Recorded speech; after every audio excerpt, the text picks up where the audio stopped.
Cette vidéo sera consacrée au TP1, l'unique TP du chapitre 1.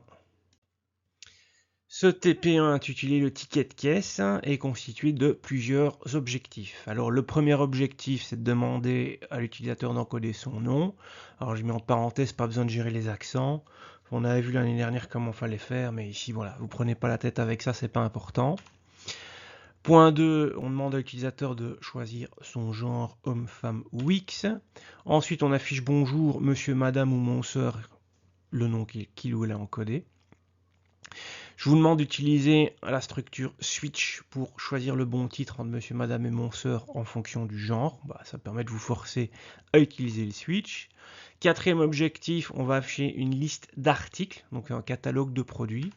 Et on va demander ensuite en boucle à l'utilisateur quel article il veut acheter.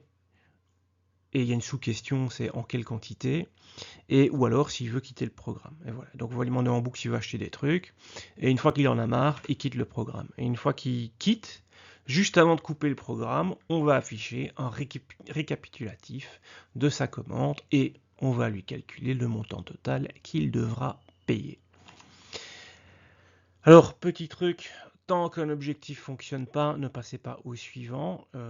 C'est trop fréquemment, je vois des gars, ils coincent sur un problème, ils n'arrivent pas à compiler, je sais pas, l'objectif 2 par exemple, et puis ils continuent. Oh, tant pis, je verrai plus tard. Bah oui, mais bon, il faut corriger les erreurs quand elles se présentent. Si vous corrigez pas, elles vont faire que s'accumuler, ça va devenir impossible à corriger. Donc, il faut avancer step by step, valider un step avant de passer au suivant. Ensuite, petite contrainte pour l'objectif, je nous demande d'utiliser des structures, donc une structure pour les articles et une structure pour la commande. Et le catalogue d'articles, ça devrait être stocké dans un vecteur. Je vais vous montrer juste après. Et alors, le contenu de la commande devrait également être stocké dans un vecteur. Voilà un exemple d'exécution de à quoi le résultat doit ressembler. Donc on a la première question, on demande quel est le nom du Gugus. Le mec il tape Jean Dylan. On lui demande ensuite son genre, homme, femme ou X.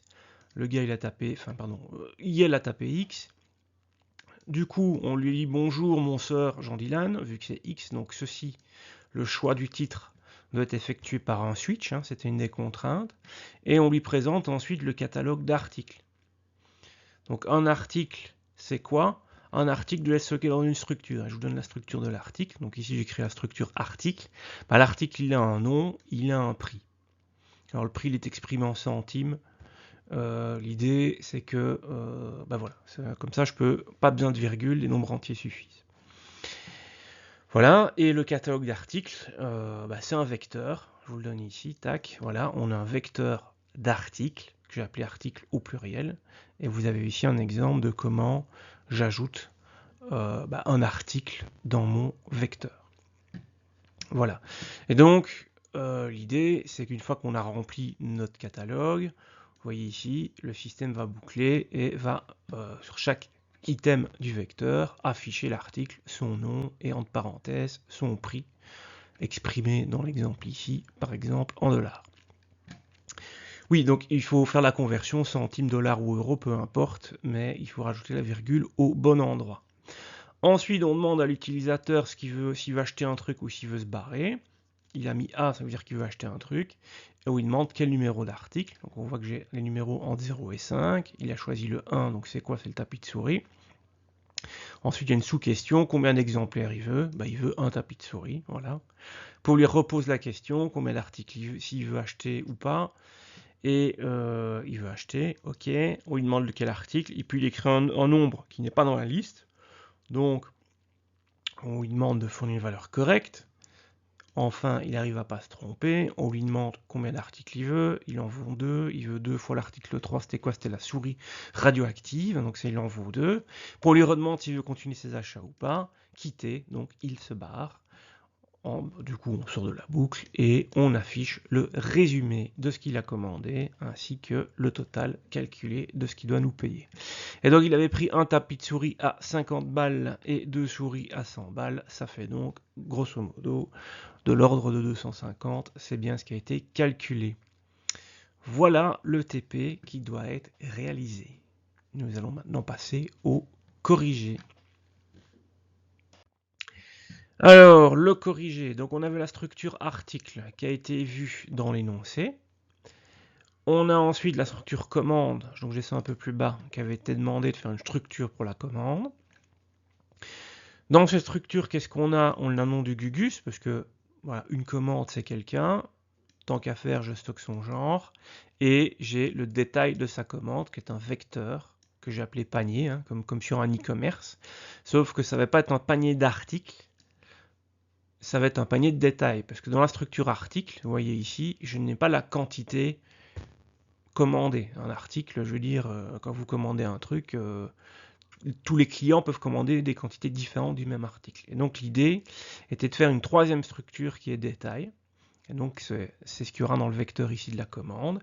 Et un détail, c'est quoi? C'est un numéro d'article et sa quantité commandée par le client. Voilà. Donc c'est comme ça qu'on va fonctionner. Ensuite, il y a moyen de faire autrement, mais moi j'ai voulu faire comme ça.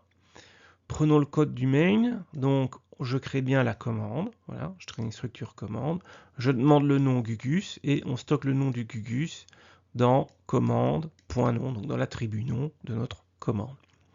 Alors juste je reviens sur le prix ici en centimes, donc l'idée c'était d'éviter les virgules. Pourquoi? Pour éviter d'utiliser du float ou du double qui, je le rappelle, sont des types de données qui stockent des approximations numériques. Et en finance, les approximations numériques, c'est quelque chose qui passe pas. Donc, il vaut mieux éviter. Soit on travaille avec un format spécifique, mais qui n'y a pas en natif comme ça en C++. Soit, petite astuce, ici je travaille avec en centimes comme unité. Ça m'évite de me balader la virgule. Ensuite, quoi d'autre? On continue. Donc, on demande ici le genre du gars. On stocke ça dans un char. Et on vérifie quand même que le Gugus s'est pas gouré. Et tant qu'il se gourre, on lui repose la question. À un moment donné, il ne se gourre pas, il arrive à taper HFOX, donc on arrive en début de switch. On va switcher sur ce qu'il a tapé. Et en fonction de la lettre qu'il a utilisée, je vais stocker dans l'attribut genre de ma commande, monsieur, madame ou mon sœur. Et puis je suis prêt en sortie de switch à afficher bonjour madame machin. Il nous reste à créer et afficher le catalogue de produits. Donc pour le créer, voilà comment c'est fait. Donc le vecteur d'article que j'ai appelé article au pluriel. Je rappelle qu'un article, c'est une structure avec deux attributs, un string et un entier.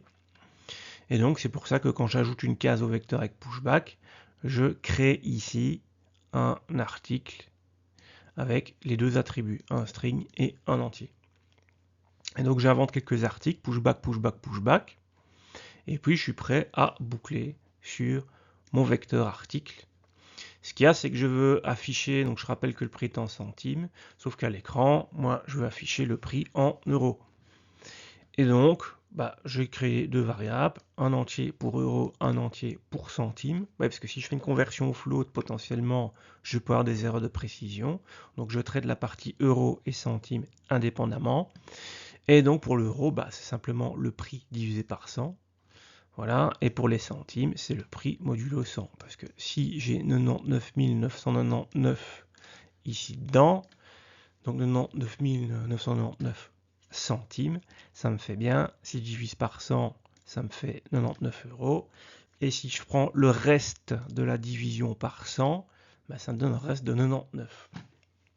Et donc j'aurai bien 99,99 centimes affiché à l'écran. Et l'affichage se fait en dernière ligne. J'affiche le numéro d'article. Le numéro d'article, c'est sa position dans mon vecteur, donc de 0, 1, 2, 3, et ainsi de suite. Son nom et ce que j'ai calculé. L'avant-dernière partie, c'est de demander à l'utilisateur ce qu'il veut faire. Et on va lui demander s'il veut acheter des produits ou se barrer, mais on ne sait pas combien de produits différents il va vouloir acheter, donc on ne sait pas combien de fois on va boucler. Et on va lui poser au moins une fois la question. Et donc c'est pour ça que c'est une boucle do while, le choix le plus intéressant. vu qu'on ne sait pas combien de fois ça va boucler, et que d'office on itère au moins une fois. Et dans cette itération, on lui pose la question s'il veut acheter un truc ou se barrer.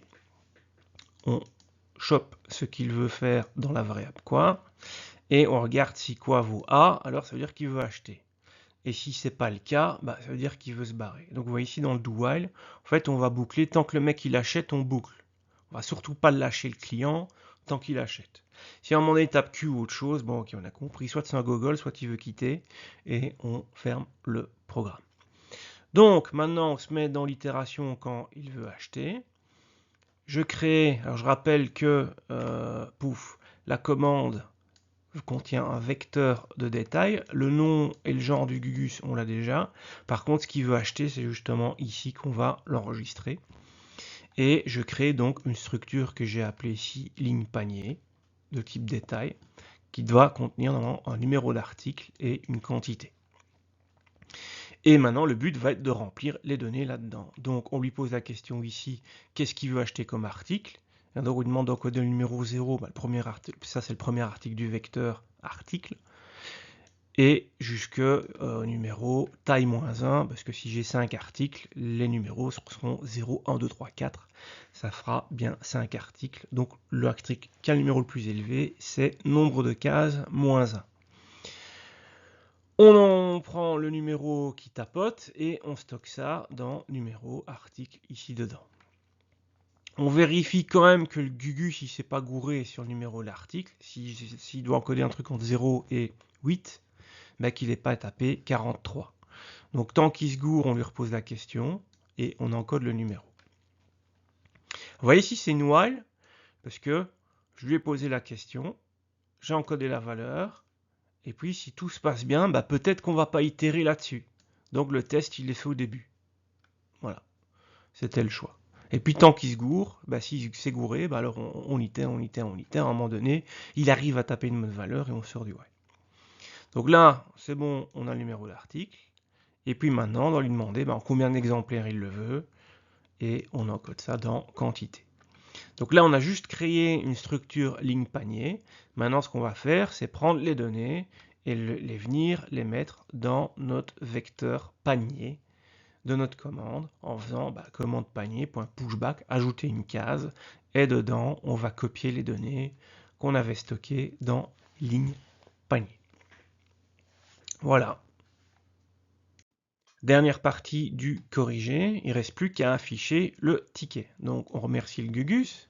Et ensuite, on va boucler sur tous les items qui se trouvent dans le panier de la commande. Alors, je rappelle que dans le panier, c'est un vecteur où chaque case est une structure de type détail, donc avec deux attributs, un numéro d'article et une quantité. Et donc, on va commencer par afficher ici la quantité commandée, une petite tabulation, et ensuite on veut afficher le nom de l'article. Sauf que vous voyez ici que dans détail, il n'y a pas le nom de l'article. C'est le numéro d'article. Le nom de l'article, il se trouve dans le vecteur article. En quelle case? La case numéro, justement. Et donc, commande panier numéro d'article nous donne un numéro, par exemple, je ne sais pas, le numéro 1. Et donc, ce numéro 1, on va l'utiliser comme indice dans le vecteur article, ou alors à l'endroit où on pourra aller chercher alors le nom de l'article. On passe à la ligne. Et on va également, il y a un truc qu'on devait faire aussi autre qu'afficher, c'est calculer le montant total. Donc on voit ici que j'ai en dehors de la boucle, on a créé le montant total initialisé à 0, auquel on additionne quantité fois, même principe que pour le nom, on va aller chercher le prix. Donc quantité multipliée par prix. On ajoute ça à montant total. On boucle, on boucle, on boucle, on boucle, on boucle. À un moment donné, on a passé tout ce qu'il a commandé. On sort de la boucle.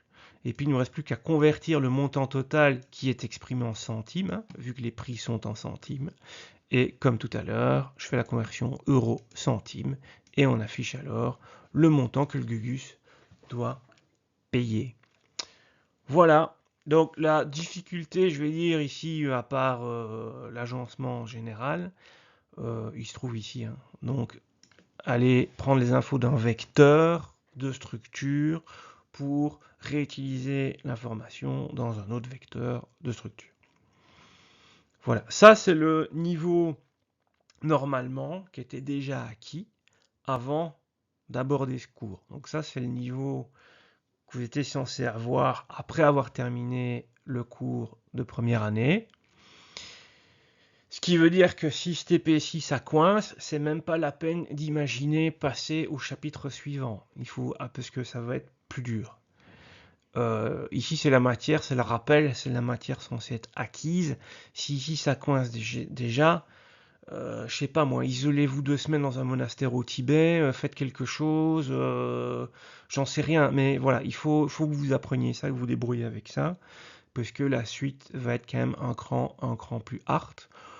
Bon, ça va pas être non plus insurmontable, mais ça reste du niveau débutant. Donc là, on est en niveau ultra débutant, et la suite, c'est niveau débutant, allez, débutant plus plus. Ça va être la suite des 2 chapitres qui vont arriver.